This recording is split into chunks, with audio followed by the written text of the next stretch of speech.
তাহাজ্জুদ আর ফজরের অভ্যাস আছে যার, রহমত পূর্ণ প্রভাত হয় তার। আলহামদুলিল্লাহি রাব্বিল আলামিন, আসসালাতু ওয়াসসালামু আলা সাইয়্যিদিল মুরসালিন। আম্মা বা'দু, ফাউযু বিল্লাহি মিনাশ শাইতানির রাজীম। বিসমিল্লাহির রহমানির রহিম। আসসালাতু ওয়াসসালামু আলাইকা ইয়া রাসূলুল্লাহ ওয়া আলা আলিকা ওয়া আসহাবিকা ইয়া হাবিবাল্লাহ। আসসালাতু ওয়াসসালামু আলাইকা ইয়া নবিয়াল্লাহ ওয়া আলা আলিকা ওয়া আসহাবিকা ইয়া নূরাল্লাহ। মাদানী চ্যানেলের দর্শক শ্রোতা, আলহামদুলিল্লাহ আরও একবার উপস্থিত হয়েছি রহমতপূর্ণ প্রভাত এই অনুষ্ঠানে। যে যেখান থেকে আমাদের অনুষ্ঠান দেখছেন, দূরে কিংবা কাছে, দেশে কিংবা প্রবাসে, সকল দর্শককে জানাই আন্তরিক মোবারকবাদ। নবী আকরাম সাল্লাল্লাহু তাআলা আলাইহি ওয়াসাল্লামের আলিশান ফরমান, যে ব্যক্তি জুমার দিন আমার উপর ৮০ বার দুরূদ শরীফ পাঠ করবে, আল্লাহ তাআলা ওই ব্যক্তির ৮০ বছরের গুনাহ ক্ষমা করে দিবেন। সাল্লু আলাল হাবিব সাল্লাল্লাহু তাআলা আলা মুহাম্মদ সাল্লাল্লাহু তাআলা আলাইহি ওয়াসাল্লাম। দর্শক শ্রোতা, অন্যান্য দিনের মতো আজকেও আমাদের সাথে নাতখা ইসলাম বে রয়েছেন। আমরা হামদে বারি তাআলা নাতে রসুল মকবুল সাল্লাল্লাহু তাআলা আলাইহি ওয়াসাল্লাম শুনবো। আর মোবাল্লিগে দাওয়াত ইসলামী রয়েছে। নেকির দাওয়াত দেওয়ার উদ্দেশ্যে ভালো কিছু কথা আপনাদের পর্যন্ত পৌঁছানোর জন্য আমরা একটি বিষয় রেখেছি, যাতে করে ঘরে বসে আমরা ইলমে দিন অর্জন করতে পারি। কি বিষয় নিয়েছে, কি নিয়ে আলোচনা করব, তাও আপনাদেরকে জানাবো ইনশাআল্লাহ তাআলা। বিষয় কি রেখেছি জানাবো, এর আগে আমরা হামদে বারি তাআলা শ্রবণ করব অনুষ্ঠানে। সাল্লু আলাল হাবিব সাল্লাল্লাহু তাআলা আলা মুহাম্মদ সাল্লাল্লাহু তাআলা আলাইহি ওয়াসাল্লাম। সাল্লি আলা রাসূলিনা, সাল্লি আলা মুহাম্মাদিন, সাল্লি আলা নবিয়িনা, সাল্লি আলা মুহাম্মাদিন। हम भी मदीने जाएंगे, आज नहीं तो कल सही, हम भी मदीने जाएंगे, आज नहीं तो कल सही, आका हमें बुलाएंगे, आज नहीं तो कल सही। सल्ले अला रसूलिना, सल्ले अला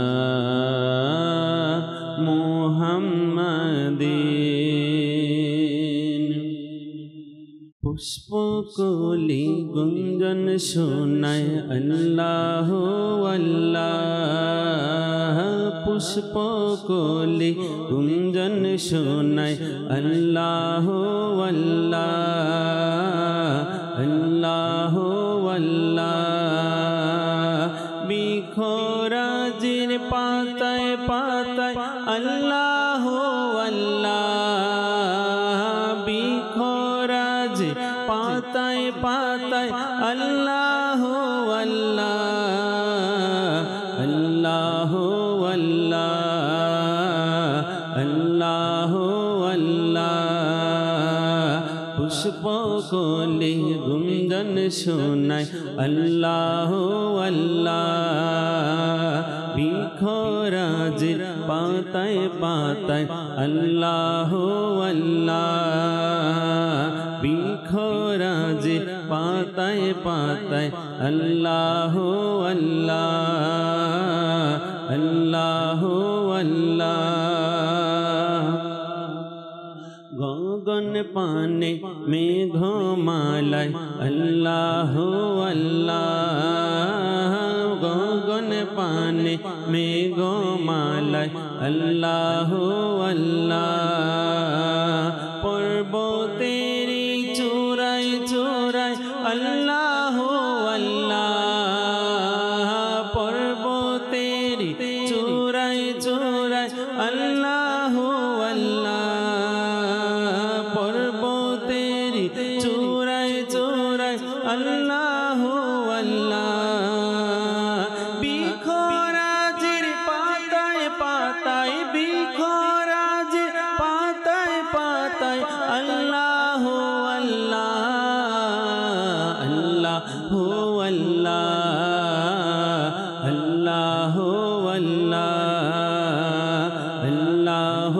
আল্লাহ আল্লাহ আল্লাহ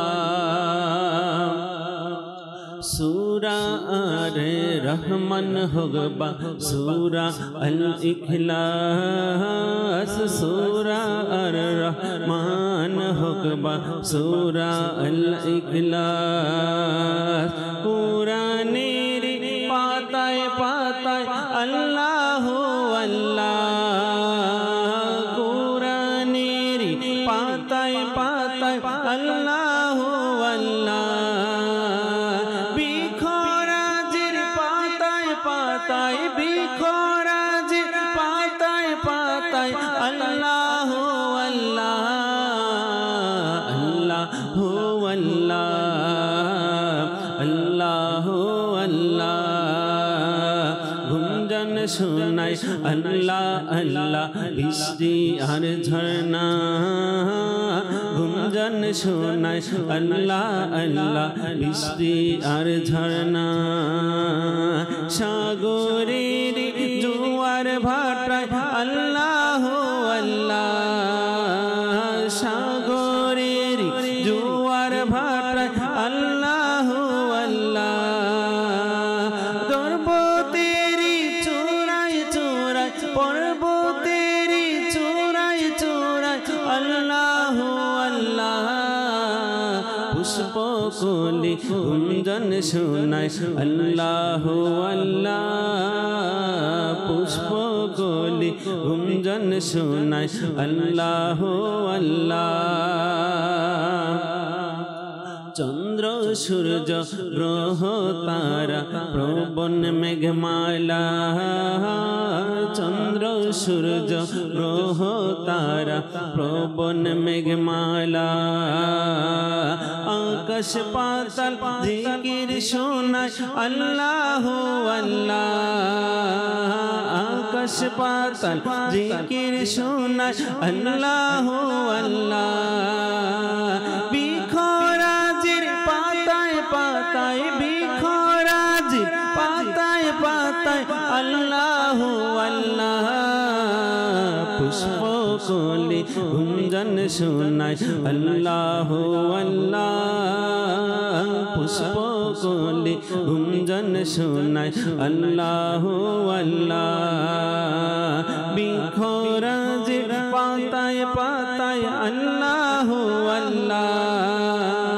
বিখরাজের পাতায় পাতায় আল্লাহ আল্লাহ কুরআনের পাতায় পাতায় কুরআনের পাতায় পাতায় আল্লাহ আল্লাহ আল্লাহ আল্লাহ আল্লাহ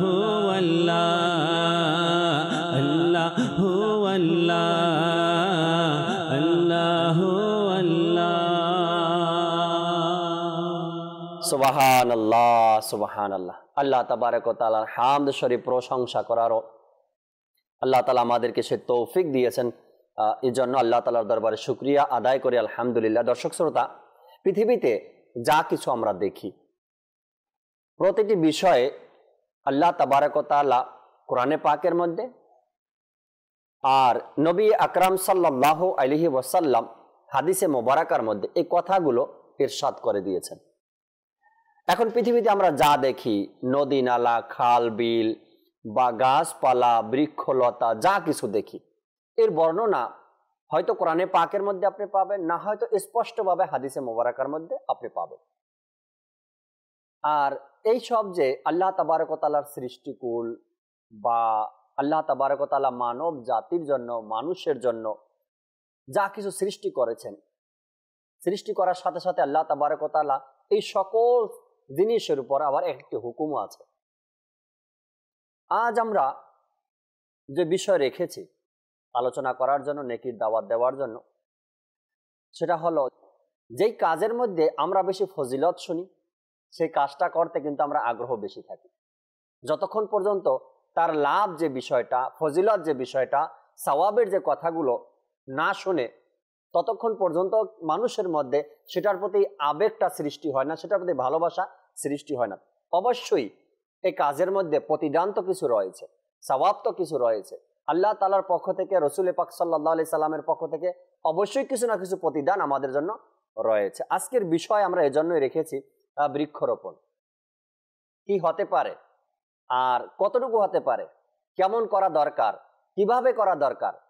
তো এই বিষয়গুলো যদি আমরা না জানি, তবে হয়তোবা বৃক্ষরোপণ কর্মসূচি আমরা যে হাতে নিয়েছি বা দাওয়াত ইসলামী যে টার্গেট নিয়েছে, বৃক্ষরোপণ তো হয়ে যাবে, এর পরের যে কাজগুলো এগুলো বাকি থেকে যাবে। বৃক্ষরোপণ তো হয়ে যাবে, পরিচর্যার যে জিনিস, যে বিষয়টা, এটাও বাকি থেকে যাবে। তো যেহেতু লং টাইম আমরা সময় পাবো, আজকে বৃক্ষরোপণ নিয়ে আলোচনা করব, যাতে করে ইনশাআল্লাহ তাআলা কিভাবে বৃক্ষরোপণ করতে হবে তাও জানবো, পরিচর্যা কিভাবে করতে হবে তাও আমরা জানার চেষ্টা করব।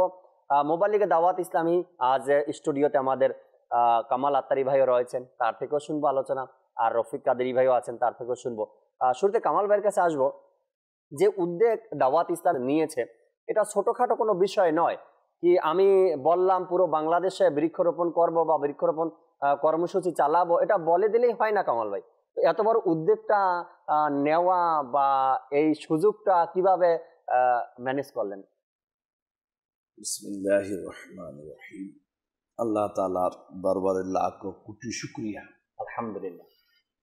আমরা মুশাওয়ারাত যে একটা সিদ্ধান্ত নিলাম, জি, আর এটা বাস্তবায়ন করার জন্য বাংলাদেশবাসী, ইসলামী বা আশিকের রাসূলগণ মাঠের মধ্যে লেগে গেছে, এটা একটা বড় নিয়ামত। সুবহানাল্লাহ।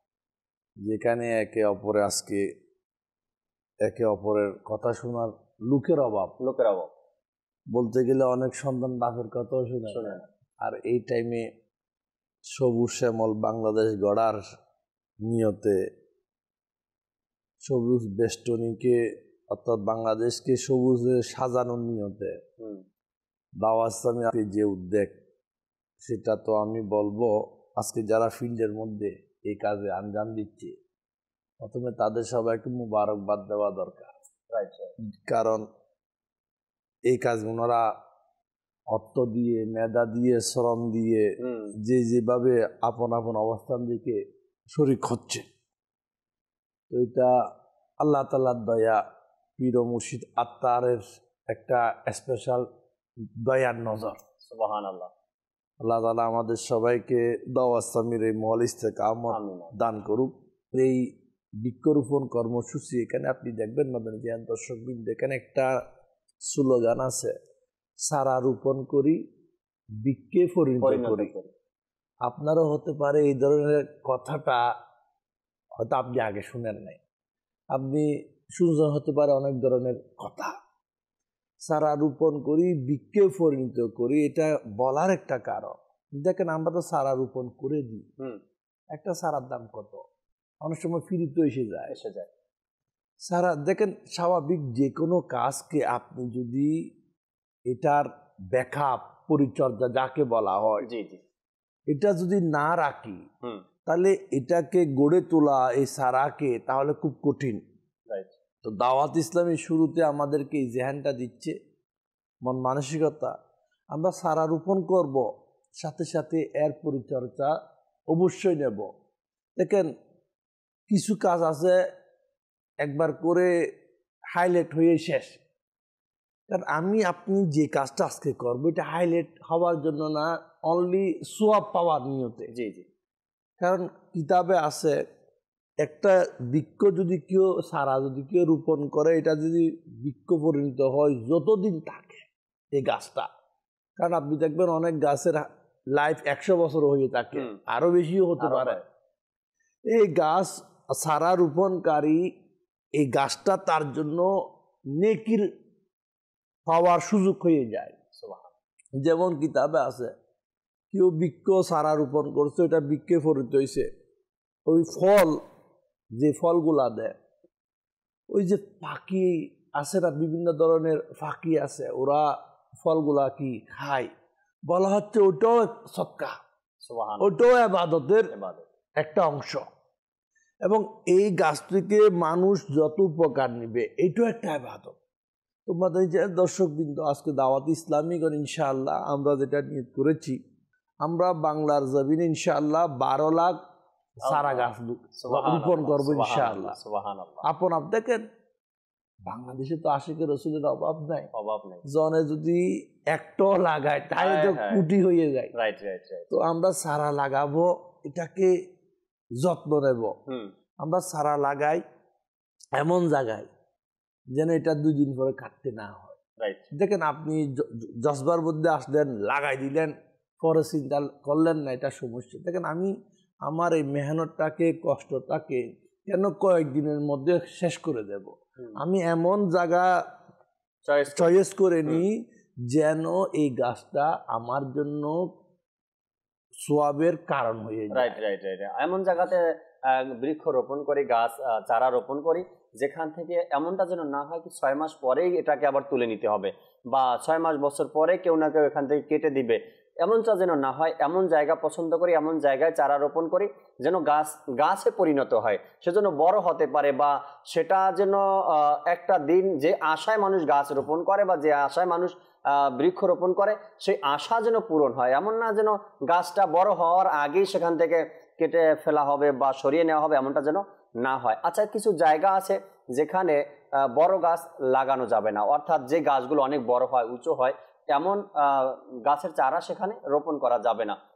দেখা যায় এমন এমন জায়গা আছে সেখানে গাছটা এত উঁচা হবে না, অর্থাৎ কোনো বড় গাছের নিচে বা কোনো ফ্লাইওভারের নিচে এমন জায়গাতে বড় গাছের চারা রোপণ করা উচিত না। যেখানে বড় গাছ উঠতে পারবে, সোজা হতে পারবে, এমন জায়গাতে রোপণ করা। আবার এমন কোনো জায়গা আছে যেখানে ফল গাছ লাগানো দরকার, সেখানে ফল গাছ লাগিয়ে দিন। যেখানে ফুলের চারা রোপণ করা দরকার সেখানে ফুলের চারা রোপণ করে দিন। জায়গা বুঝে এরপর আমাদেরকে চারা রোপণ করতে হবে। রফিক ভাইও আমাদের সাথে আছেন, আশা রাখি কিছু গুরুত্বপূর্ণ কথা আমাদেরকে শোনাবেন হাদিসে মোবারকা থেকে। আমরা ফজিলত সমূহ শুনবো বৃক্ষরোপণের ইনশাআল্লাহ। তাহলে এরপরে নাতে রসুল শোনাবে জুনায়েদ ভাই। জি রফিক ভাই।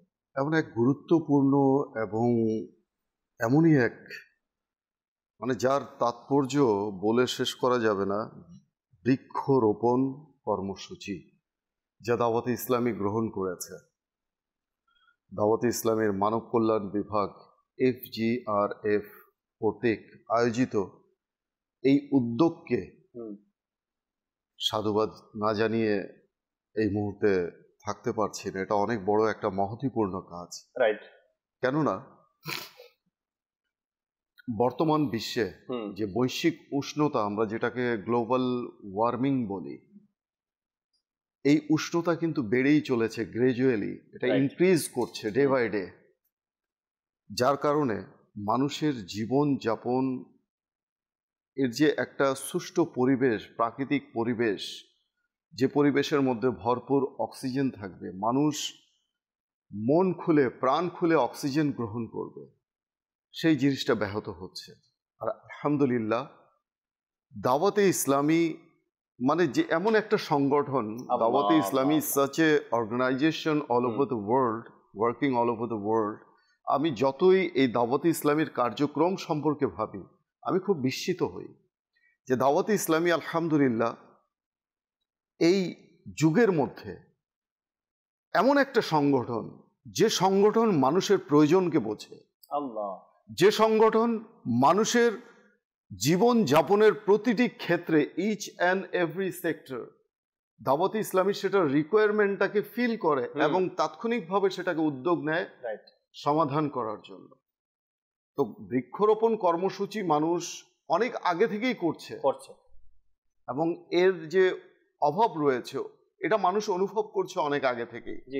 কিন্তু আলহামদুলিল্লাহ দাওয়াতে ইসলামী যেহেতু প্রত্যেকটা কাজের একটা সময় আছে, একটা পরিণতি আছে, একটা বয়স আছে, তো দাওয়াতে ইসলামী এর আগেও আলহামদুলিল্লাহ করেছে, সেটা স্বল্প পরিসরে করেছে কিংবা কোনো একটা সীমিত জায়গা, সীমিত একটা দেশের মধ্যে করেছে।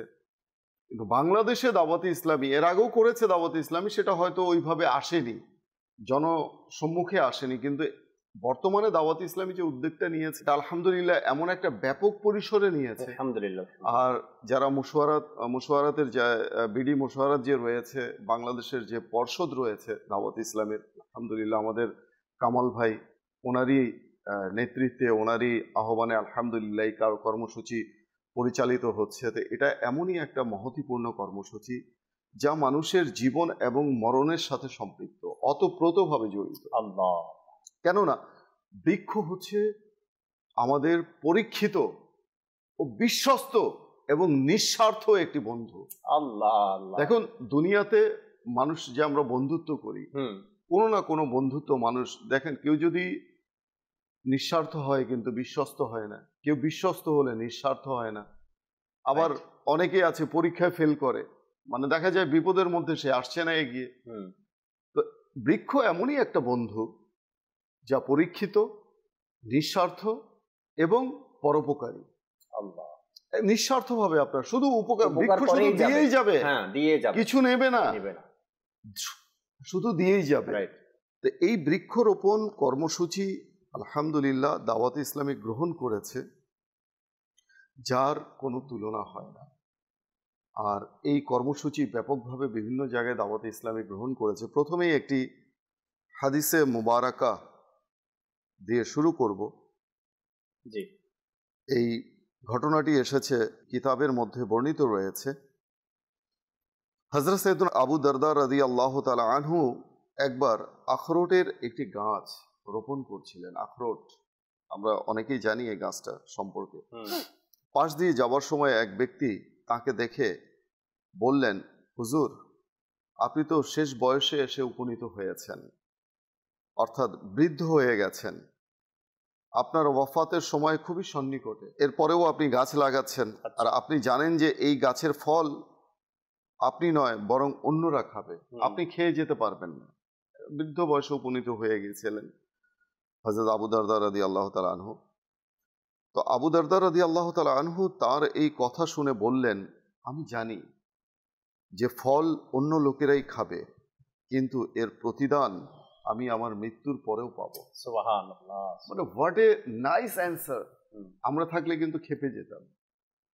অনেক সময় আমরা রিপ্লাই দিই খুব মানে রেগে গিয়ে, রাগান্বিত হয়ে।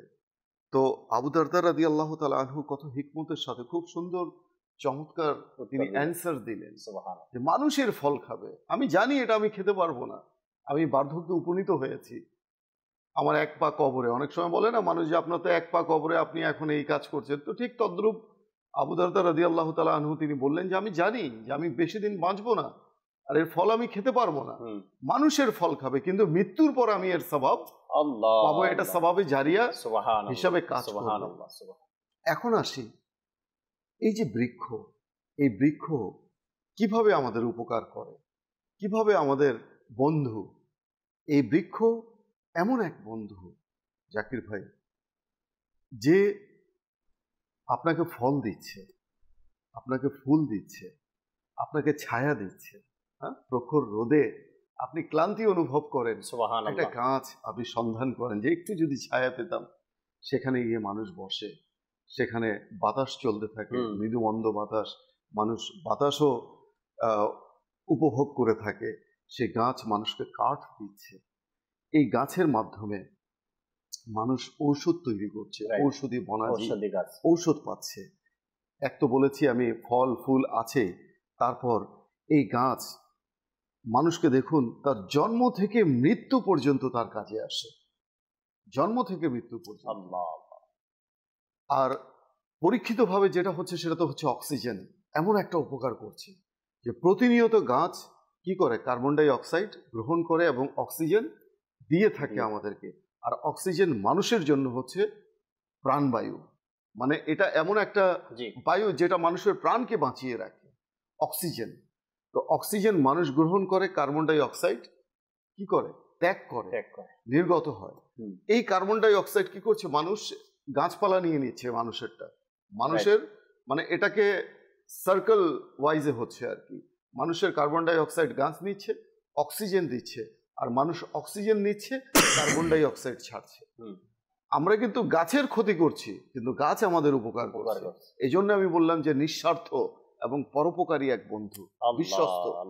তো কাজেই যে গাছ আমাকে বাঁচাচ্ছে, হ্যাঁ, বাঁচানোর মালিক আল্লাহ। অনেকে বলবে যে আল্লাহ বাঁচানোর মালিক তো আল্লাহ, আল্লাহ তাবারক ওয়া তাআলাই তো একটা সিস্টেম তৈরি করে দিয়েছে, কিন্তু এই মাধ্যমটাকে তো আপনি অস্বীকার করতে পারবেন না। আপনি অসুস্থ হলে কোথায় যান? ডাক্তারের কাছে যান। তো ডাক্তার যে চিকিৎসা করে, আপনাকে সেরে তোলে, আপনাকে আরোগ্য দান করে, আরোগ্য দান করার মালিক আল্লাহ, কিন্তু ডাক্তারের এই সেবাটাকে আপনি কিভাবে অস্বীকার অস্বীকার করবেন। করবেন, right, এই যে মাধ্যম, এই যে ওসিলা, এটা আপনাকে মানতেই হবে, এটা অনস্বীকার্য। আপনি মানেন বা না মানেন, যে না মানে সেও কিন্তু ডাক্তারের কাছে যায়। যে গাছের এই উপকারিতাকে স্বীকার করবে না, সেও কিন্তু উপকার গ্রহণ করছে।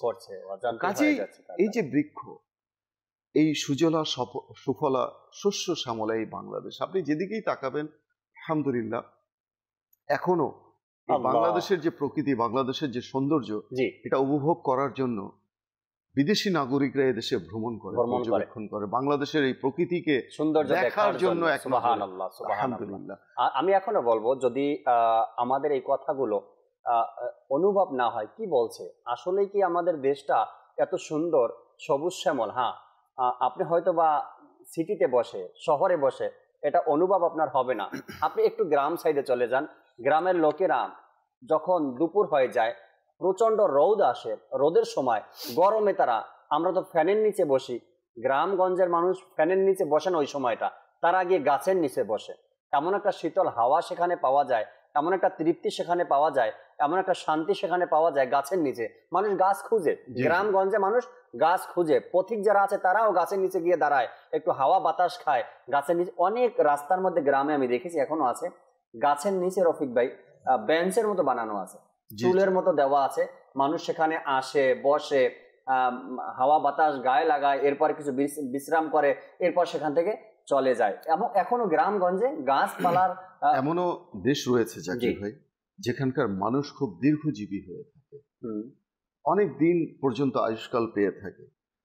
তো এমনও এক দেশ রয়েছে, যেমন তাফসিরে কবিরের মধ্যে এসেছে, দেখুন কোরআনের আয়াতের মাধ্যমে কিন্তু এটা প্রমাণিত হয়েছে যে হযরত সালমান ফারসি রাদিয়াল্লাহু তাআলা আনহু, তিনি পারস্যের অধিবাসী ছিলেন। আর পারস্যবাসী লোকেরা খুব দীর্ঘায়ু সম্পন্ন হতো, তারা অনেক দিন আয়ু পেত। এর কারণ বর্ণনা করতে গিয়ে মুফাসসিরগণ বলেন যে পারস্যের বাদশাহ যিনি ছিলেন, তিনি নদী খনন ও গাছ রোপণ করতে খুবই পছন্দ করতেন, খুব আগ্রহী ছিলেন। এ কারণে তারাও দীর্ঘায়ু লাভ করত। এক নবী, জনৈক নবী আলাইহিস সালাম, পারস্যবাসীদের দীর্ঘায়ু সম্পর্কে আল্লাহ পাকের দরবারে জিজ্ঞাসা করলেন যে পারস্যবাসী এত দীর্ঘ আয়ু কিভাবে তারা লাভ করে। তো আল্লাহ পাকের দরবারে যখন তিনি জিজ্ঞাসা করলেন, তার নিকট ওহী প্রেরণ করা হলো। সেই ওহীতে কি লেখা ছিল যে এরা আমার শহরকে আবাদ করে, এ কারণেই তারা দুনিয়ায় বেশি সময় পর্যন্ত জীবিত থাকে। হযরত আমির মুআবিয়া রাদিয়াল্লাহু তাআলা আনহু তার শেষ বয়সে ক্ষেত কামারের কাজ শুরু করে দিয়েছিলেন। আর এই ঘটনাটি এসেছে এই যে কোরআনে কারীমের যে এই আয়াত, এটা সূরা হুদের মধ্যে 161 নম্বর আয়াতের পাদটিকায় এটা লেখা আছে তাফসিরে কবিরের মধ্যে। এই যে কোরআন হাদিস দ্বারা প্রমাণিত এত ব্যাখ্যা বিশ্লেষণ, এত তো সত্ত্বেও যদি আমরা অনুধাবন করতে না পারি, ব্যর্থ হই, আমরা যদি না বুঝি যে what's the significance of plantation, বৃক্ষরোপণের তাৎপর্য, গুরুত্ব, এটা আমরা যদি অনুধাবন করতে যদি আমরা ব্যর্থ হই, তাহলে সেই সময়ের জন্য অপেক্ষা করতে হবে যে এই প্রকৃতি, এই যে চারিদিকে যে ন্যাচারাল যে একটা এনভায়রনমেন্ট রয়েছে, নেচার রয়েছে, এই নেচার কিন্তু আমাদের প্রতিশোধ নিয়েই নেবে। আজকে আমরা এই সহজে আমাদের বন্ধু, এই যে গাছ, পরোপকারী বন্ধু কেটে ফেলছি, বৃক্ষ নিধন করছি, কেটে ফেলছি, পরিবেশ উষ্ণতা বাড়ছে, পরিবেশ দূষিত হচ্ছে, যার কারণে আমরা কিন্তু আমাদের আয়ুষ্কালও কিন্তু কমে আসছে এবং রোগে শোকে বিভিন্ন ধরনের রোগ বালাই ভোগ করতে করতে আমরা অসুস্থ হতে হতে আমরা দুনিয়া থেকে চলে যাচ্ছি। রোগ এত বেড়ে যাওয়ার কারণে এটাও বলা হয়েছে যাতে করে আমরা বৃক্ষ রোপণ করি, উপযুক্ত সময় যখন আমাদের উপযুক্ত সময় আসবে বৃক্ষ কাটার, তখন যেন আমরা গাছ কাটার পরে যেন আবার সেখানে বৃক্ষ রোপণ করি। আমরা কয়েকটা কল শুনি দর্শকের, এরপরে নাতে রাসূল মকবুল সাল্লাল্লাহু আলাইহি সাল্লাম শুনবো। জি, কল শুনিয়ে দিন। ঢাকা থেকে মোহাম্মদ মেহেদি হাসান। আপনাদের চ্যানেল মাশাআল্লাহ অনেক ভালো লাগে আমার, আমি দেখি, আমার ফ্যামিলির ভিতরে দেখার উৎসাহ করি। আর আমার জন্য একটু দোয়া করবেন যাতে আল্লাহ তাআলা আমাকে নবীর আশিক, একজন ভালো প্রেমিক হিসেবে কবুল করে। আর আপনাদের চ্যানেল দেখতেছি মাশাআল্লাহ অনেক ভালো লাগতেছে। আমার আগে অন্য ভিডিও দেখতাম, তখন আমি আমার বাবা থেকে মাদানী চ্যানেলের নাম শুনে এগুলো দেখে নিজের মনও শান্তি লাগে, আর দুনিয়াবি মায়া মমতা এগুলো থেকে কিছুটা দূরে সরে আসার চেষ্টা করতেছি। দোয়া করবেন। আল্লাহ তাআলা সানি দান করুক।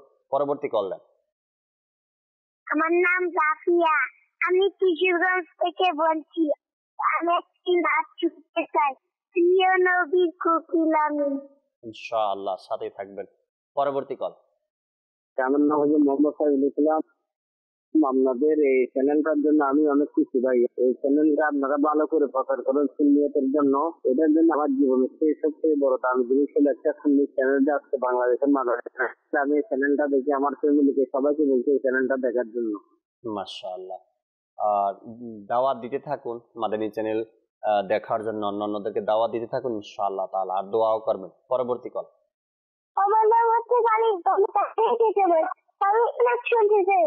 মুস্তাফা জানের রহমত পেলা কোসালাকে আমাকে শুনিয়ে দেন, তাহলে আমি খুশি হব ইনশাআল্লাহ তাআলা। মুস্তাফা জানের রহমত পে লাখো সালাম অনুষ্ঠানের শেষে আপনাকে শোনাবো।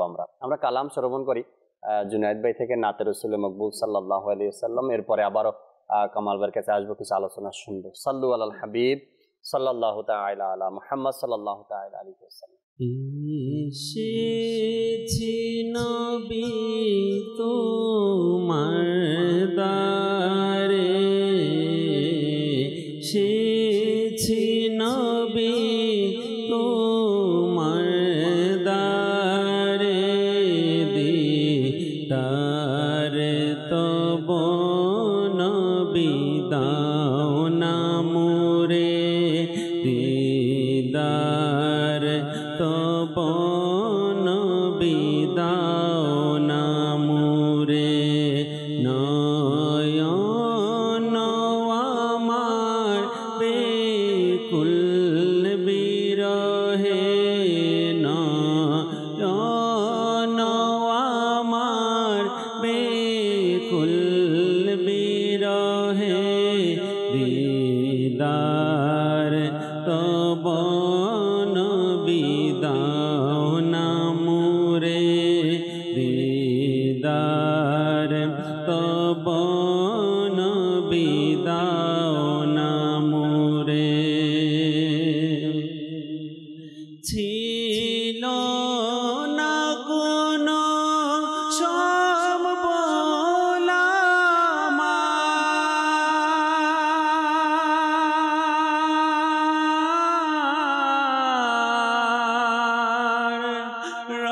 রহমতে মোরে নিয়ে এলো তোমার, ছিল না কোনো সম্বলা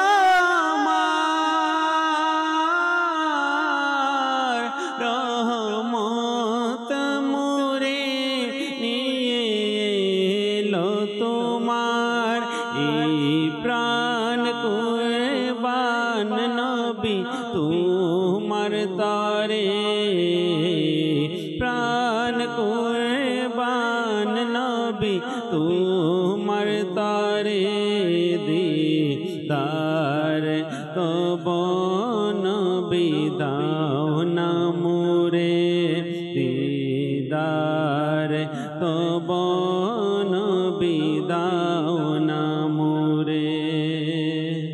অশ্রু ভেজা নয়ন বলে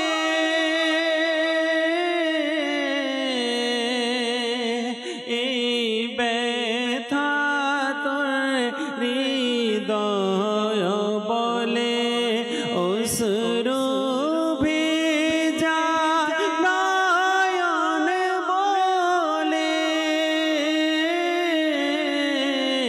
এই ব্যথা তোর হৃদয় বলে, একবার নবী তুমি জীবনে, একবার নবী তুমি জীবনে, দিদার তব নবী দাও না মোরে, দিদার তব নবী দাও না মোরে।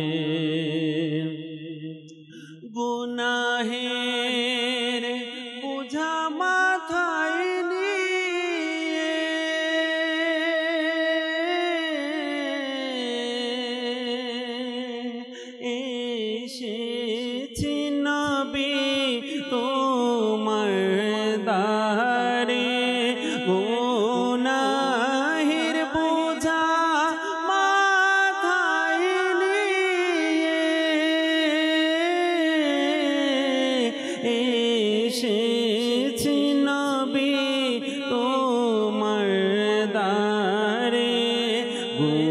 গুনাহের পাবো আমি মাফি, গুনাহের পাবো আমি মাফি, দিদার তব নবী দাও না মোরে, দিদার তব নবী দাও না মোরে, এসেছি নবী তোমার দ্বারে, এসেছি নবী তোমার দ্বারে, দিদার তব নবী দাও না মোরে, দিদার তব নবী দাও না মোরে। মাশাআল্লাহ মাশাআল্লাহ। আল্লাহ তাবারক ওয়া তাআলা কবুল করে নিক, আমার নবীর দিদার দ্বারা ধন্য করুক। দর্শক শ্রোতা, ইনশাআল্লাহ তাআলা কামাল ভাই আর একটা বিষয় আলোচনা করা দরকার, সেটা হলো গিয়ে বৃক্ষরোপণ কর্মসূচি যে দাওয়াত ইসলামী বা বিডি মুশারাতের পরামর্শ অনুযায়ী এই উদ্যোগ যে দাওয়াত ইসলামী নিয়েছে পুরো বাংলাদেশে, আর আপনি বললেন 12 লক্ষ চারা রোপণ করার টার্গেট আমাদের। একদিনে হবে না দর্শক শ্রোতা, 12 লক্ষ এত ছোট বিষয় নয়, আর পুরো বাংলাদেশও একটা ছোট বিষয় নয়। তো 12 লক্ষ চারা নেওয়া এবং এগুলোকে রোপণ করা, পরিচর্যা করা, এর জন্য লোক রাখা, পানি দেওয়া, অনেক অনেক বড় সেট আপ। তো কামাল ভাই, এখানে 12 লক্ষ চারা, আমি মনে করি যদি 2 টাকা করেও একটা চারার পিচ হয় 24 লক্ষ। 2 টাকা তো কোনো চারাই পাওয়া যায় না, একটা উদাহরণ দিলাম। তারপরে 24 লক্ষ টাকা, এরপরে এই 12 লাখ যদি চারার জন্য আপনার লোক রাখতে হয় পরিচর্যার জন্য, তো সেখানেও লক্ষ লক্ষ টাকা ব্যয়। এত বড় যে আঞ্জাম, একটা টার্গেট হাতে নিয়েছেন, তো এটাও বা কিভাবে ম্যানেজ হবে, কিভাবে সম্ভব? একজন গড়ের কর্তা যদি একটা গড়কে তার বিভিন্ন ধরনের ডিমান্ডকে পুরা করতে পারে, আর একটা দিনই সংগঠন কিটা পারবে না? অবশ্যই পারবে, আল্লাহ তাআলার দয়ায়। সবকিছুর মূল হচ্ছে সৎ ইচ্ছা। সুবহানাল্লাহ। ইচ্ছা থাকলে উপায় হয়, যেটা আমরা বলি। আজকে আমরা একটা গড় নির্মাণের জন্য বৃক্ষকে কেটে ফেলি। দেখেন, এই গড়টার বাসিন্দা যাদের আপনি আরামের জন্য গাছটা কেটে ফেলতেছি বা নিধন করি, একটু চিন্তার বিষয়। আমরা গড় নির্মাণ করার জন্য গাছ কাটার আগে 1000 বার চিন্তা করি, আমি এই গাছটা কাটবো কি কাটবো না। দেখেন, আজকে অনেক মানুষ আছে, অনেক লোক আছে যারা ব্যাকআপ না থাকার কারণে ধ্বংস হয়ে যাচ্ছে। রাইট। আলহামদুলিল্লাহ, দাওয়াত ইসলামীর এটা আমিরা আহলে সুন্নতের একটা বড় দয়া। আমরা কিছু করার আগে ব্যাকআপ চিন্তা করি, মানে এর পরিচর্যা বা ব্যাকআপে কি। যেভাবে ইসলামী ভাইরা খুশি মনে উদ্যোগে সারা রূপণে এগিয়ে আসতেছে, ঠিক অনুরূপ ভাবে ওটার পরিচর্যার কাজও হয়ে যাবে। দেখেন, কারো এরিয়ায় যদি 1000 গাছ থাকে, কাউকে যদি এটার গাছের পরিচর্যার জন্য যদি চাকরি আমি না দিই, তাহলে এগুলার রক্ষণাবেক্ষণ কঠিন হয়ে যাবে। বেসিকলি একজনকে এর দায়িত্ব দিতে হবে, এটা দিলে কাজটা হয়ে যাবে। রাইট। তো আলহামদুলিল্লাহ, আজকে আপনি যেটা বলতেছেন 2 টাকা বা 5 টাকা, ইসলামে বর্তমান একটা চায়ের দাম হতো ভাই 10 টাকা থেকে 15 টাকা। জি জি জি। তো চা খেয়ে ফেললাম বা কাউকে খাওয়াই দিলাম, কিছুক্ষণের জন্য সোয়াবটা হয়তো পেয়ে গেলাম। ওনার এমনিতে রেওয়ায়েত আছে, খাবারের আসর 40 দিন পর্যন্ত করে একজনকে, মানুষকে। তো কিন্তু এই যে বৃক্ষরোপণ, এটা তো ভাই বছরকে বছর যদি থেকে যায়, যদি রাখতে পারি, তাহলে সোয়াবের মিটার তো কি চলতে থাকবে। দেখেন, আজকে আমরা যারা আছি, আমাদের একটা অভ্যাস হচ্ছে আমরা হাত ফল নিতে চাই। মানে যে কোনো ব্যবসা করি, যেটা করি, আমার রেজাল্ট এখন চাই। আসলে সাকসেস যারা কামিয়াব বান্দার আলামত, তারা রেখে যায়।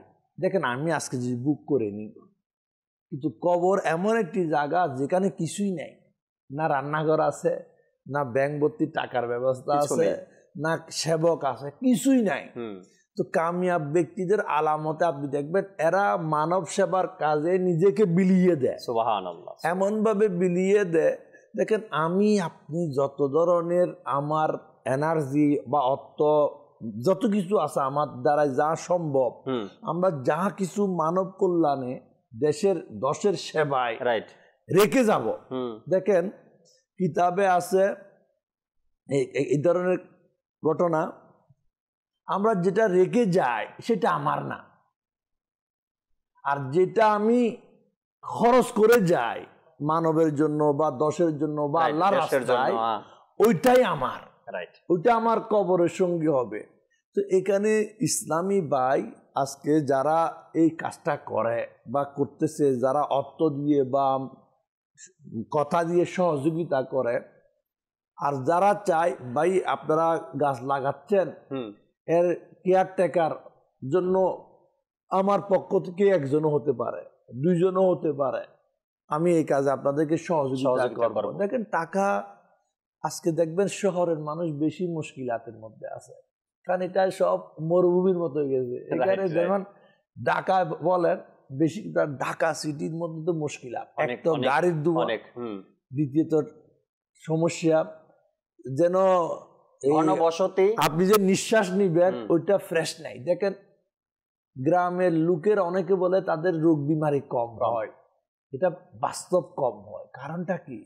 এরা কি বলে এই আমাগো মতো ককটেল জিন্দগির মধ্যে নাই, গাড়ির ধোঁয়া, এটার ধোঁয়া। তো আসলে আমরা আমাদের লাইফটাকে সুন্দর, দেখেন আপনি দেখবেন শহরের মানুষ যখন সে ছুটি পায়, সবুজ বেষ্টনী যেখানে সেখানে সেই দৌড়ায় যায়, কেন? একটু খোলা বাতাসে নিঃশ্বাস নেব। তো আমি তো প্রথমে বলবো, আমরা যারা ফ্ল্যাট বাড়ি নির্মাণ করি, দেখেন অনেকে সবাই শুধু টাকার চিন্তা করে, এই টাকা একটুখানি যদি জায়গা ছেড়ে দিই ওখানে একটা ঘর ভাড়া দিতে পারবো। কমার্শিয়াল মাইন্ডটা আমাদের লাইফটাকে কি, দেখেন আপনি ভাড়া পাচ্ছেন একটা ফ্ল্যাট বাড়ির মাসে বা 15,000 টাকা, কিন্তু আপনি ডাক্তারকে দিচ্ছেন সারা ফ্যামিলির সবাই মিলে মাসে 50,000 টাকা। আপনি 15,000 টাকা চিন্তায় আরো দ্বিগুণ তিনগুণ বেশি টাকা ডাক্তারের ফিসে দিচ্ছেন। আমি তো বলবো প্রত্যেক মানুষের আঙ্গিনায়, এটা আগে ছিল, এখনো গ্রামে আছে আঙ্গিনায় চতুর্দিকে কি গাছপালা ভরা থাকে, যেন কি বিশুদ্ধ বাতাস পেতে পারে। কিন্তু আজকে এটা নাই। আজকে তো এমন হয়ে গেছে মানুষের মাইন্ড, যদি বলা হয় ভাই রাস্তা চলাচলের জন্য 3 ফিট জায়গা ছেড়ে ঘর বানাবো, বলো না আমি রাস্তার জন্য জায়গা ছাড়বো না। আচ্ছা এখন এর ঘরে মেহমান আসে, এর গাড়িটা রাখে রাস্তায়, রাস্তাটা কি হয়ে গেছে বন্ধ। একটা আমাদের মাইন্ড নাই, উদারতার মাইন্ড নাই। দ্বিতীয়, গাছের কি দরকার, গাছে আমারে কি দেবে? একটা রুম যদি বেড়ে যায়, এখন তো মনে করো ঢাকা শহর তো বহিরাগত বেশি, এদের ঘর বাড়ি নাই, ফ্যামিলি নাই, এরা থাকবে কই? একটা রুম 5,000 টাকা 10,000 টাকা বানাও। এই যে টাকার পিছনে আমরা দূরতে দূরতে একবারও চিন্তা করি না আমার ছেলের ভবিষ্যৎ দূষণ মুক্ত থেকে কিভাবে বাঁচবে, স্ত্রী কন্যা নিজে কিভাবে বাঁচবো। দেখেন এটা আপনি এখন আছে কিনা জানি না, আগেকার আমি দেখতাম যে নিম গাছ বেশি লাগানো হতো, এই গাছটা, ওষুধি গাছটা। যারা বনাজি ডাক্তার তারা বলে নিম গাছ এত উপকার, এর বাতাস পর্যন্ত উপকার, এর ছায়ায় বসা পর্যন্ত উপকার। আজকে দেখবেন অনেকের দাঁতের বিমারির শেষ নাই, আপনি নিম গাছের ডাল দিয়ে মেসওয়াক করেন, বিমারি নাই। এখন আমরা আসলে মাইন্ডটাকে আমাদের চেঞ্জ করা দরকার। দেখেন বন্দার দ্বারা সব সম্ভব, মানুষ পারে না এমন কি কাজ আছে? অলি আল্লাহরা মৃত ব্যক্তিকে আল্লাহর হুকুমে জিন্দা করেছে, আর মানুষ চাঁদের দেশেও চলে গেছে, মানুষ করে নাই কি? দেখেন আপনার আমার যদি আমরা আগামী প্রজন্মকে যদি সবুজ বেষ্টনীর মধ্যে না আনি, তাহলে আমাদের মেডিকেল এত করেন তারপরও জায়গা হইতো না। গাছ, এখন রফিক ভাই বললেন গাছ আমাদের বন্ধু, তখন মেডিকেল বন্ধু হয়ে যাবে। গাছ আসলে মেডিকেল কখনো বন্ধু হয় না, বন্ধু হয় না কখনো। মেডিকেল হচ্ছে একটা কি মুশকিলাতের জায়গা। যে একবার যায় কামাল ভাই, সে কিন্তু দ্বিতীয়বার যাওয়ার আমি ইচ্ছাও আমার করে না, আমার বরং ঘরের বের একটা হওয়ার সময় লাইভের দোয়া কথা করে। বলি। আমার বাপের বয়স তখন মনে করো 70 কি 74 মনে করো। তো খুব অসুস্থ। তো বাপকে বলি ডাক্তারের কাছে চলো, ডাক্তার করে মেডিকেলে ভর্তি করা যায়। মেডিকেল আমি নিজেও মেডিকেল লাইক করি না, কারণ এখানে যে পরিবেশ, ভালো মানুষ গেলে কি হয়ে যাবে, অসুস্থ সুস্থ হয়ে যায়। মানুষ হ্যাঁ। মেডিকেলে কি কোনো আচ্ছা তো নেই। আমি আমার এই বৃদ্ধ বাপকে নিয়ে গেছি, এই মনে 1 ঘন্টা ছিল। বলে বাবা যদি আমাকে যদি সুস্থ রাখতে চাও, যদি আমাকে আমি যদি একটু সুকুনে থাকতে চাই, তাহলে আল্লাহর ওয়াস্তে আমারে নিয়ে যায় এখান থেকে। সত্যি এর পরিবেশ নাই, পরিবেশ নেই। তো এই জন্য আমরা পরিবেশ তৈরি করি। দেখেন মেডিকেলে পড়ে থাকার চাইতে সবুজ বেষ্টনী গড়ে ওই মুসিবতে না যাওয়ার জন্য তৈরি করি না আমরা। দেখেন রাইট রাইট রাইট। আমাদের বর্তমান যে একটা মাইন্ড, সবাই বলে টাকাই সব। দেখেন টাকা দিয়ে ওষুধ পাওয়া যায়, শিফা পাওয়া যায় না। হ্যাঁ, টাকা দিয়ে আপনি মেডিকেলের বেডে বছরকে বছর পড়ে থাকবেন, আরোগ্য যদি না পান, আরোগ্য যদি ফায়দা না কি? পান। এই জন্য আমি তো বলবো আজকে বাংলার জমিনে আমরা সবাই এটা উদ্যোগ নিই। আমি আমার আঙ্গিনায় দেখেন আজকে বাংলাদেশ দিন দিন গরমের বাতাসটা বেড়ে যাচ্ছে, এসিবিহীন চলা কষ্ট হচ্ছে।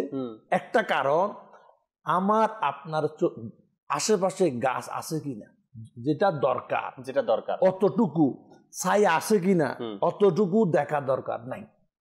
নাই নাই বলতে চলে, আছে গ্রামের কিছু অংশের মধ্যে। এই জন্য মদনী চ্যানেলের দর্শকবৃন্দ যারা আজকের অনুষ্ঠান শুনতেছে, আমরা উদ্যোগ নিই, জায়গা এতটুকু রাখি যেন আমি ফ্রেশ বাতাস পেতে পারি।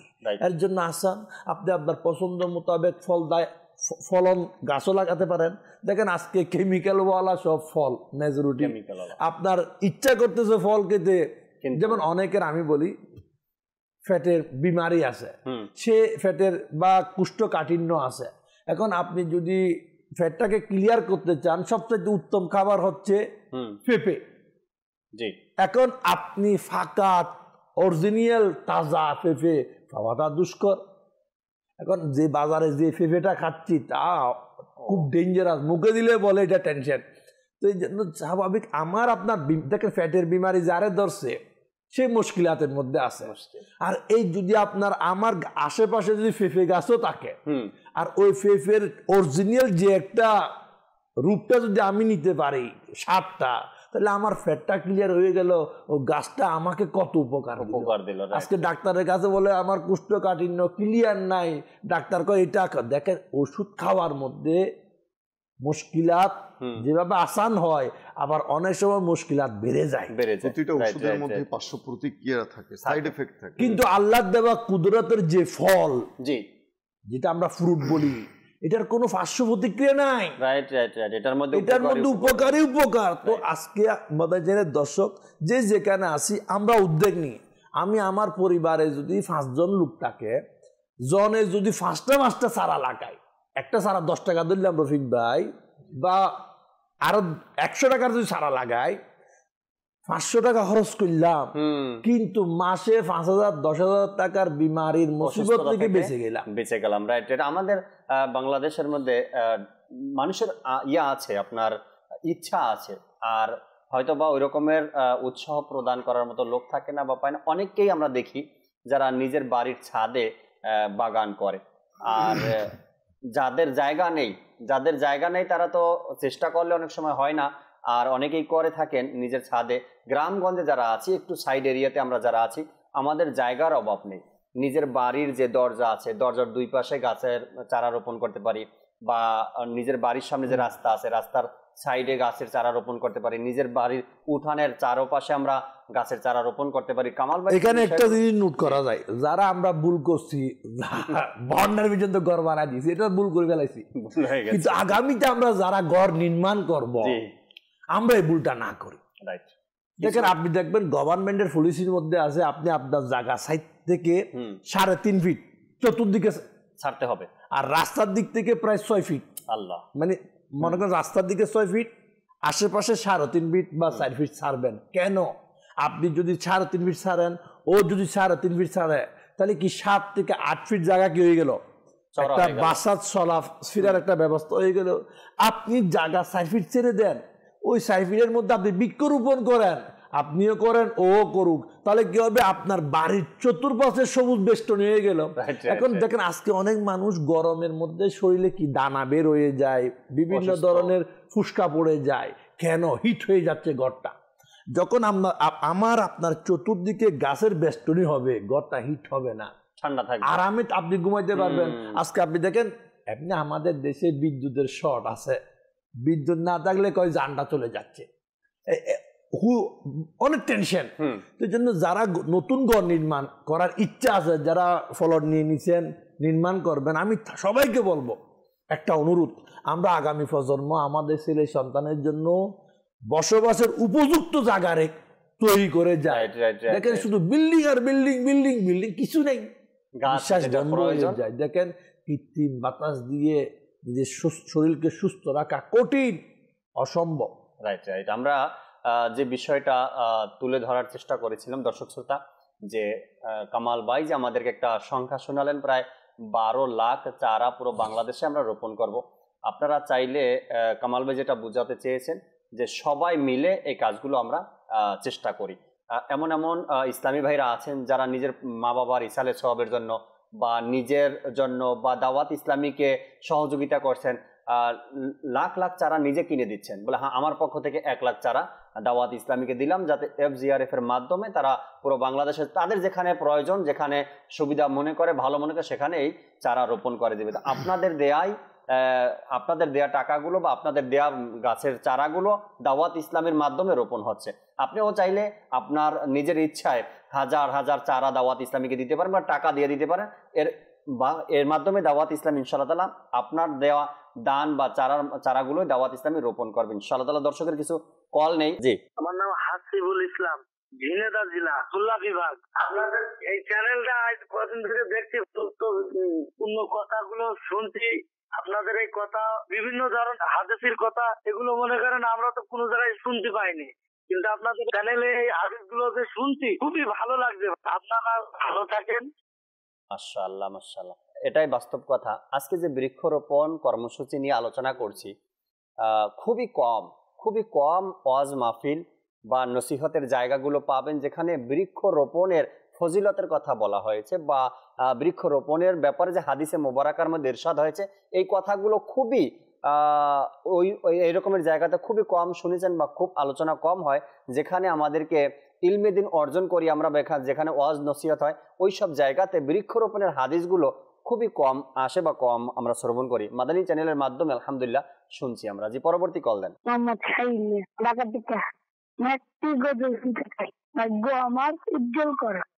মাশাআল্লাহ, অবশ্যই অবশ্যই শোনাবো, সাথে থাকুন। পরবর্তী কল। আমার নাম আব্দুল আউয়াল।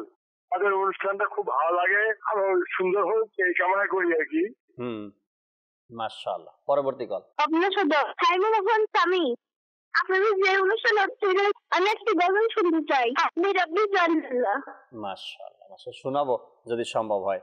পরবর্তী কল দেন। মোহাম্মদ রুবেল, চিটাং থেকে বলতেছিলাম। আমি সবসময় মাদানী চ্যানেল দেখি এবং মাদানী চ্যানেল আমার খুব ফেভারিট হয়ে গেছে। আমার সন্তান, স্ত্রী, মা বাপ সবাইকে আমি মাদানী চ্যানেল দেখার জন্য উৎসাহ করে। সাথে থাকতে হবে আরো কিছু কথা শোনার জন্য, অনুষ্ঠানের শেষ পর্যন্ত থাকবেন ইনশাআল্লাহ তাআলা। পরবর্তী কল। আমার নাম মোহাম্মদ আসিফ হোসেন, খুলনা, ঝিনাইদহ। আমি একটি গজল শুনতে চাই, মাটির বাড়ি মাটির ঘর মাটি হবে বিছানা। মাশাআল্লাহ, সাথেই থাকবেন সবাই ইনশাআল্লাহ তাআলা। আমরা কালাম শ্রবণ করব জুনায়েদ ভাই থেকে, নাতে রসুল যে অনুরোধ আসছে এগুলো সংক্ষিপ্ত কিছু শোনাবেন ইনশাআল্লাহ তাআলা। জাকির ভাই কালাম শোনাইবেন। আজকে যারা অনুষ্ঠান দেখতেছে, জি, যদি আপনারা যদি বলেন আমি আমার পক্ষ থেকে আমার ঘরের আঙ্গিনায়, আমার যেখানে নিজস্ব জায়গা আছে বা যেখানে আপনি অনুমতি পাবেন, তো দর্শক আপনাদের কাছে আমার অনুরোধ, আপনারা আগামী 2 দিন বা 1 সপ্তাহের ভিতর ইসালে সওয়াবের নিয়তে, মা বাপের হতে পারে, দাদা দাদির হতে পারে, মানব সেবায় আমি আমার এলাকায় এত গাছের চারা রোপণ করব, এগুলোকে আবার বিক্রি পর্যন্ত করব। আমি ইনশাআল্লাহ তাআলা কিছু SMS পড়ব একটু পরে, যা SMS গুলো আসছে এই পর্যন্ত আমার কাছে, একটু পরে পড়ব। দেখেন যদি বাংলাদেশের আমরা যেখানে আছি, বেশি না, 12 লাখ মানুষও যদি বলি আমি আমার আঙ্গিনায় একটা গাছ চারা রোপণ করবো, এটাকে হিফাজত করব, তাহলে একদিনে তো 12 লাখ হয়ে গেছে। একদিনে 12 লাখ হয়ে গেছে। দেখেন আমার আপনার চেষ্টায় সবের পলকে সম্ভব। দেখেন আপনি আপনার পকেট থেকে 20 টাকা হোক 50 টাকা যদি খরচ করেন, আমার তো ভাই আপনার ডোনেশন নেওয়ারও তো দরকার না, আমার মকসদ চারা রোপণ হয়ে যা। দেখেন একজন আমি লোক নিয়োগ দেব, চাকরি করবে, সেই এটাকে হেফাজত করতে পারে নাও করতে পারে। যদি আমরা নিজেরাই, যদি আমরা ঘরের কর্তারা যদি উদ্যোগ নিয়ে আমি চারা রোপণ করব, আমি হেফাজত করব সোয়াবের নিয়তে, তাহলে আমরা বাংলাদেশটাকে, যেমন আমি ঢাকাবাসীকে বলি, ঢাকাবাসী চাইলে এখনো অনেকে বলে আমার জায়গা নাই, দেখবেন ফ্লাইটের আশেপাশে জায়গা থাকে, এমন না যে থাকে না, আপনি চাইলে ওই জায়গাটাও কি পছন্দ করতে পারেন। যারা ঢাকা শহরে থাকে কামাল ভাই, এক তো হচ্ছে গ্রাম দেশে যারা থাকে তারা তাদের ঘরের চারপাশে অফুরন্ত জায়গা থাকে, খুব খোলামেলা জায়গা থাকে, সেখানে তারা লাগাতেই পারে। বেসিক্যালি যারা ঢাকা শহরে কিংবা রাজধানীতে শহর এলাকায় বসবাস করে, বিগ সিটিগুলো, সেখানে তারা তাদের যে ফ্ল্যাটের মধ্যে, অ্যাপার্টমেন্টের মধ্যে বসবাস করে, সেখানে বেলকনি আছে, বেলকনির মধ্যে টবের মধ্যে চারা লাগাতে পারে, ঠিক আছে না? ছাদের মধ্যে যদি নিজের অ্যাপার্টমেন্ট হয় ছাদের মধ্যে করতে পারে। এইভাবে আপনি যেটা প্রথমে বললেন যে সদিচ্ছা, ইচ্ছা থাকতে হবে যে আমি অন্তত একটা চারা হলেও আমি রোপণ করব। আর এই চারাটা এমন না যে শুধু দুনিয়াতেই ফায়দা দিচ্ছে, এটা তার জন্য মৃত্যুর পরেও কিন্তু সওয়াবের, প্রতিটা গাছ আল্লাহ তাআলা জিকির করে, পাতায় পাতায় কিন্তু জিকির হয়। তো কাজেই এই গাছ কিন্তু এই মানুষের জন্য কি করে, তার জন্য সদকা হিসেবে বলা হয়েছে যে এক তো হচ্ছে তার ফুল ফল ছায়া যা কিছু দ্বারা মানুষ উপকৃত হবে, পশু পাখি, এটা তার জন্য সদকা। ওই গাছ যে জিকির করে এর সওয়াবও কিন্তু ওই ব্যক্তি পাচ্ছে। তো কাজেই এই গাছ রোপণ করার ক্ষেত্রে আমাদেরকে কার্পণ্য করা একেবারেই উচিত নয়, তবে এই গাছগুলো রোপণ করার ক্ষেত্রে কিছু সাবধানতাও আছে। হ্যাঁ, আমরা সাবধানতা একটু পরে শুনি। দর্শক শ্রোতার সাথে কিছু কথা আছে। আমাদের সমাজে কিছু লোক আছে অসতর্কতার কারণে হয়ে যায় এমনটা, রাস্তা দিয়ে হাঁটছি তো রাস্তার পাশে যে ছোট গাছ থাকে, যেমন এখনই বৃক্ষরোপণের সময়টা চলে আসছে, এই গাছটা যখন 6 মাস বয়স হয়ে যাবে তো এই গাছটা এতটুকু উঁচা হবে। তো রাস্তার পাশে আমরা যারা হাঁটি, তো আমার অনেকের অভ্যাস এটা, এই গাছের পাতা ছিঁড়া, ওই গাছ থেকে ডালা ভাঙ্গা, ওই গাছের ফল ছিঁড়া। তো এই ছোট একটা গাছ, এই গাছ থেকে যদি রাস্তায় চলতে চলতে, জানি না কার গাছ, কার বাড়ির সামনের গাছ, পাতাটা ছিঁড়লাম, আমি জিজ্ঞাসা করলাম না, অপ্রয়োজনে বাস হাঁটতেছি, টান দিয়ে একটা গাছের পাতা ছিঁড়ে দিলাম, এমনভাবে টান দিলাম ছোট চারা ভেঙেও যেতে পারে, বা গাছটা উঠেও আসতে পারে, বা গাছের ডালাটা ভেঙে যেতে পারে, এদিকে আমরা সতর্ক থাকি না। আচ্ছা, আবার কিছু লোক আছে গাছের পাতা নিয়েও মানে নিজে খেলাধুলার মধ্যে ব্যস্ত হয়ে যায়, অনেকগুলো গাছের পাতা ছিঁড়ে বসে থাকে। তো এভাবে যেন আমরা না করি। একজন ব্যক্তি বৃক্ষ রোপণ করেছে, কেন রোপণ করেছে? তার প্রয়োজন বিধায়িত, আর এটা তারও প্রয়োজন, আমারও প্রয়োজন। এখন আমি খেলার ছলে রাস্তা দিয়ে হাঁটতেছি, হাতে যা বাজলো ছিঁড়তে লাগলাম। অনেককেই দেখা যায় গ্রামগঞ্জে, এগুলো দেখা যায় কি রাস্তার পাশে মানুষ হাঁটে যখন, তো ওই বিভিন্ন গাছের পাতা ধরে টান দেয়, ছিঁড়ে ফেলে বা ভেঙে দেয়, এরকম একটা করে। আর এটার দিকেও আমাদেরকে সতর্ক থাকতে হবে। প্লাস গাছের চারা যে আমরা রোপণ করছি, যেটা হেফাজতের ব্যাপারে কামাল ভাই বললেন বারবার, কিছুদিন আমাদেরকে কমপক্ষে পাহারা দিতে হবে। পাহারা বলতে হেফাজত করতে হবে, এটাকে পরিচর্যা করতে হবে, পানির প্রয়োজন হলে পানি, গাছের ঘরে মাটি না থাকলে মাটি দেয়া, এরপরে বিশেষ করে গাছটা একটু উঁচা না হওয়া পর্যন্ত এটাকে বাউন্ডারি দিয়ে রাখা উচিত, হেফাজত করা উচিত। অনেক সময় দেখা যায় ছোট বাচ্চা যারা আছে এরাও এসে গাছ ভেঙে দেয়, আবার অনেক সময় ছাগলেও গাছের পাতা খেয়ে নেয়। তো এই সব কিছু আমাদেরকেই পরিচর্যা করতে হবে এবং দেখতে হবে। যদি আমরা এটা নিজের বাড়ির আঙ্গিনাতে লাগাতে পারি সবচেয়ে বেশি ভালো হয়, আমরাই পরিচর্যা করতে পারবো, দেখতে পারবো ইনশাআল্লাহ তাআলা।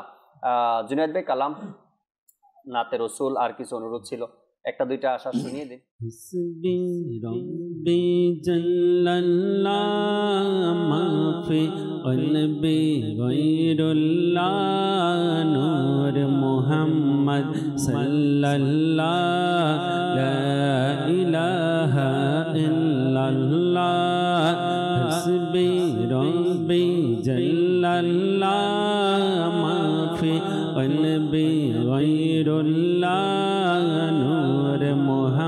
মুহাম্মদ সাল্লাল্লাহু লা ইলাহা ইল্লাল্লাহ প্রিয় নবীর কাছে এসে আবু জেহেল বলল হেসে নবী হলে বল মোরে হাতের মুঠোয় কি আছে প্রিয় নবীর কাছে সে আবু জেহেল বলল হেসে নবী হলে বল মোরে হাতের মুঠোয় কি আছে আদেশ দিলেন মুস্তাফা দয়া করলেন তার খোদা আদেশ দিলেন মুস্তাফা দয়া করলেন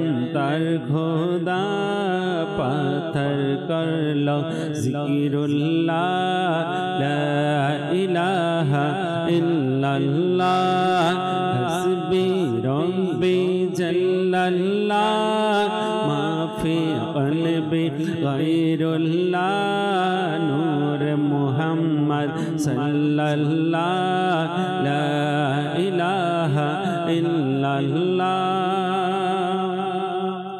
প্রিয় বেলাল হাবশিকে ভালোবাসেন প্রিয় নবী দুনিয়ার সকল আশিকে তিনি হলেন নয়নমণি প্রিয় বেলাল হাবশিকে ভালোবাসেন প্রিয় নবী দুনিয়ার সকল আশিকে তিনি হলেন নয়নমণি সইতেন তিনি কষ্ট কত রাখতেন বুকে পাথর কত সইতেন তিনি ইল্লাল্লাহ মাটির বাড়ি মাটির ঘর মাটির হবে বিছানা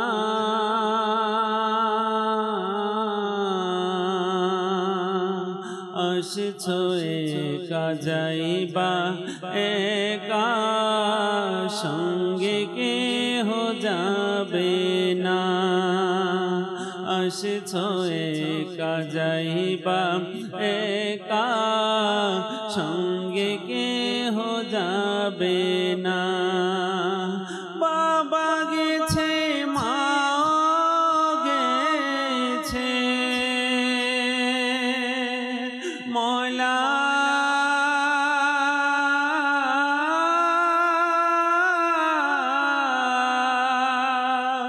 বাবা গেছে মা গেছে কেউ তো ফিরে আসলো না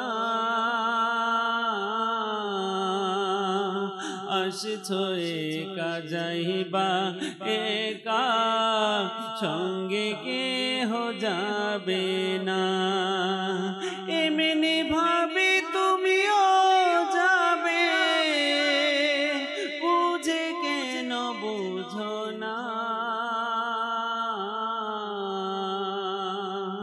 আসছো একা যাইবা একা সঙ্গে কেহ যাবে না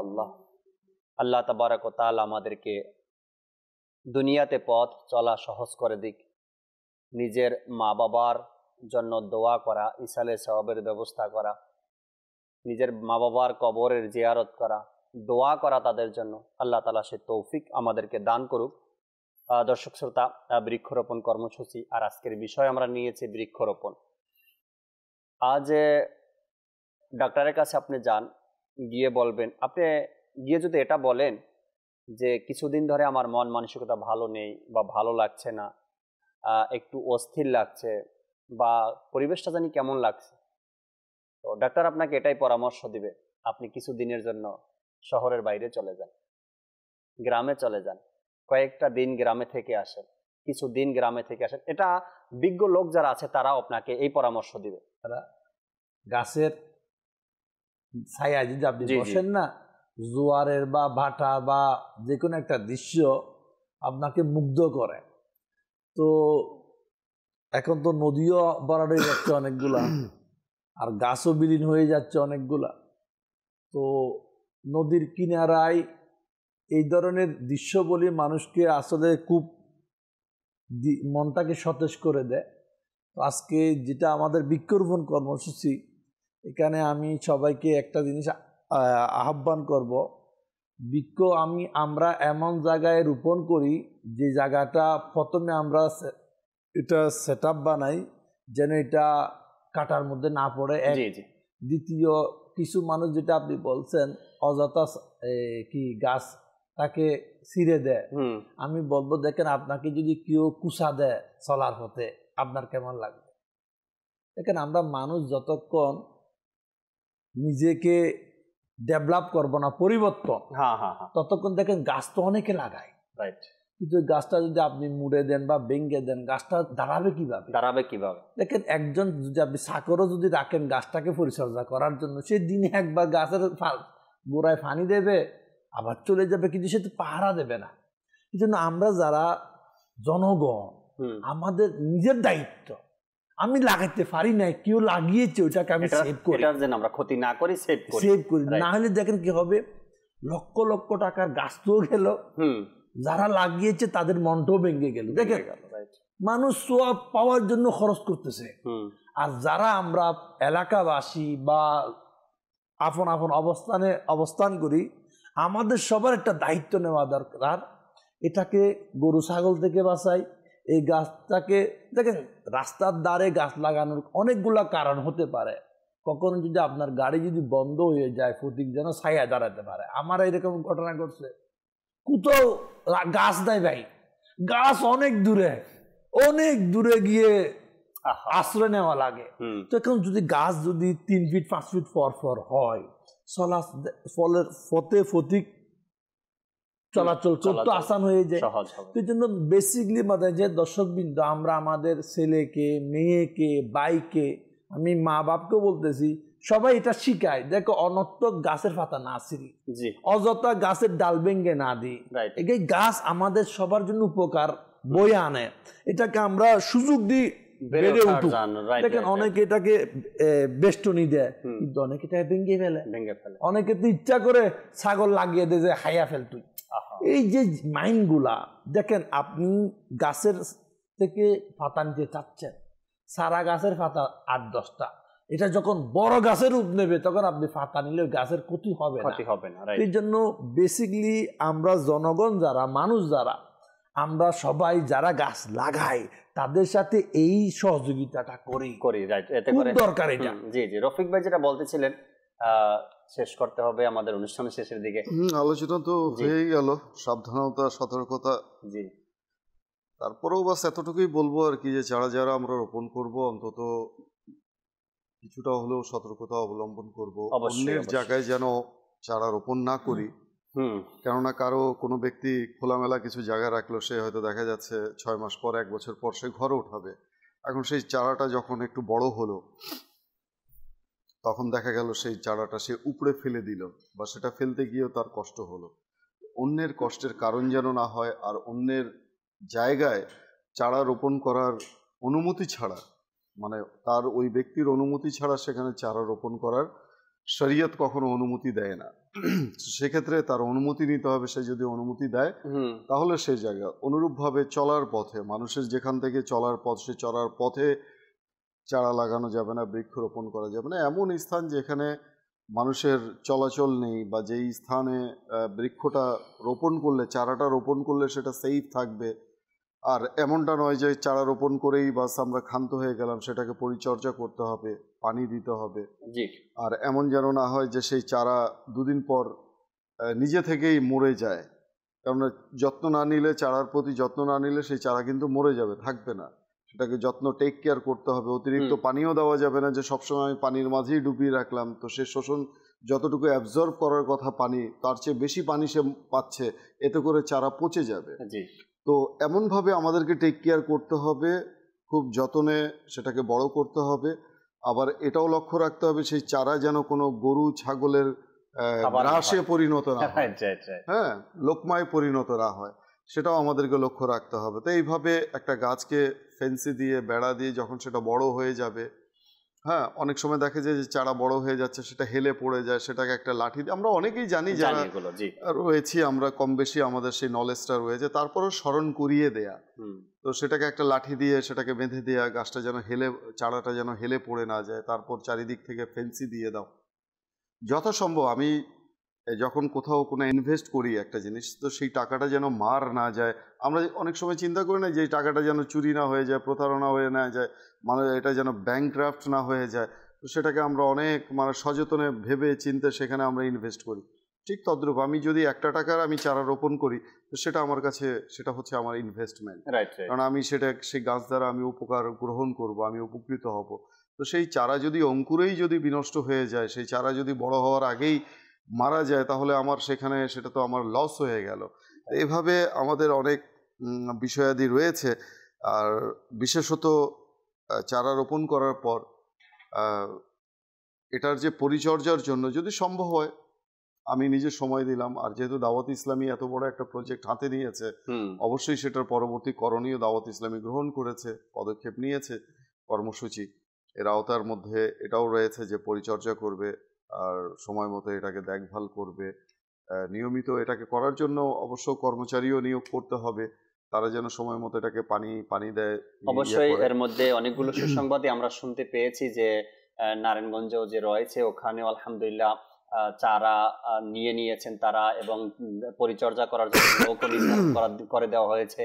কোন কোন এরিয়াতে চারা রোপণ করবে তাও নির্ধারণ হয়ে গেছে, বিভিন্ন এলাকাতেই সেট আপ হয়ে গিয়েছে। আর যেটা রফিক ভাই বললেন আমাদেরকে যে আমরা এমন জায়গাতে বৃক্ষরোপণ করি যেখান থেকে ক্ষতি হবে না, মানুষের ক্ষতি হবে না, চারার ক্ষতি হবে না।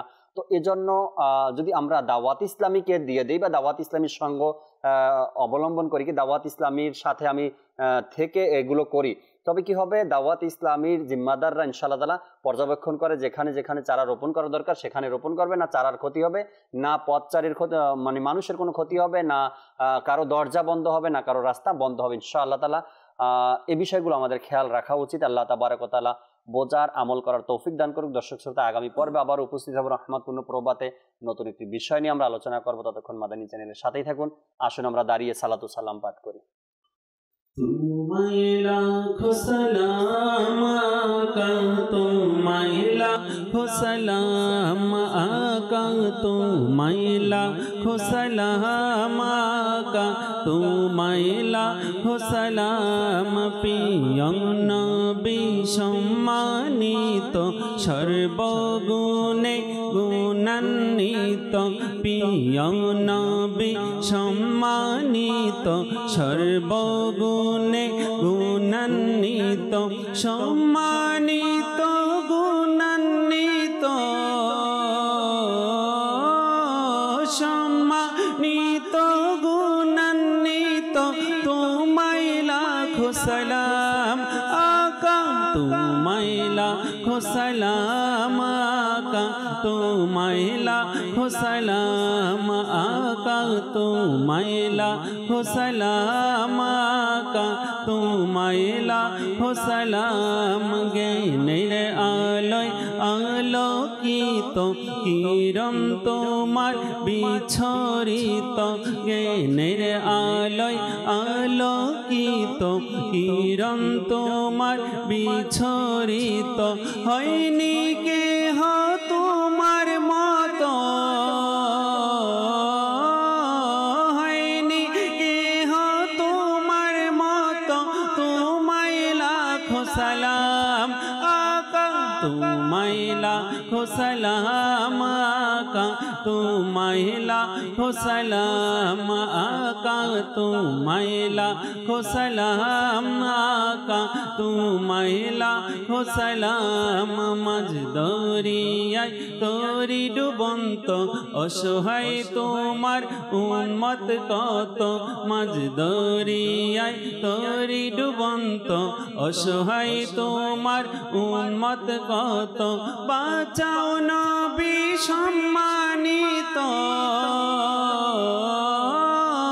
বাঁচাও নবী সম্মানিত তোমায় লাখো সালাম আকা তোমায় লাখো সালাম আকা তোমায় লাখো সালাম আকা তোমায় লাখো সালাম আকা তোমায় লাখো সালাম।